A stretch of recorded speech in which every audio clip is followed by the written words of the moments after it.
Hello guys, welcome to my blog channel. বন্ধুরা, আজকে শিলিগুড়িতে একটু ঘুরতে বেরিয়েছি, তাই একটা ব্লগ করলাম। জানি না কেমন হবে ব্লগটা, কেউ দেখবে কি না বুঝতে পারছি না। আজকে ফার্স্ট আমি ব্লগ করছি। সো গাইস, তোমরা যারা যারা এই ভিডিওটি দেখছো তারা কমেন্টে জানিও ভিডিওটি কেমন লাগছে, তাহলে আরও ভালো ভিডিও করার চেষ্টা করবো এরপর থেকে। তোমরা জানিও কে কোথা থেকে দেখছো। সো গাইজ, আমরা প্রথমে গেছিলাম হাকিমপাড়া, এরপর আমরা মহানদার নিচ দিয়ে উঠে এসে এখন আসছি শালবাড়ির দিকে। দেখতে পাচ্ছেন শালবাড়ির রাস্তা, এটা মেন রোড। এখন শালবাড়ির ভিতরের দিকে যাচ্ছি।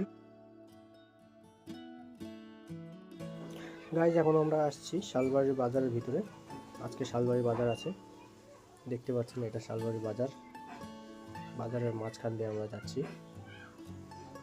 দেখুন। তো গাইজ, দুপুরে ঘুরতে ঘুরতে গলা শুকিয়ে গেছে আর খুব খিদেও পেয়েছিল, তাই একটা ছাতুর দোকান দেখলাম। তো আমার বন্ধুকে বললাম এখানে দাঁড়িয়ে আমরা ছাতুর জল খাবো, ছাতু শরবত যেটাকে বলে। এটা খেলে পেট ভরে যায় আর পেটটাও ঠান্ডা থাকে, খুব উপকার শরীরের পক্ষে।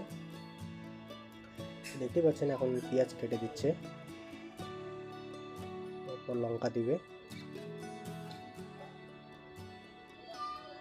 এই যে দেখছেন লঙ্কা দিচ্ছে।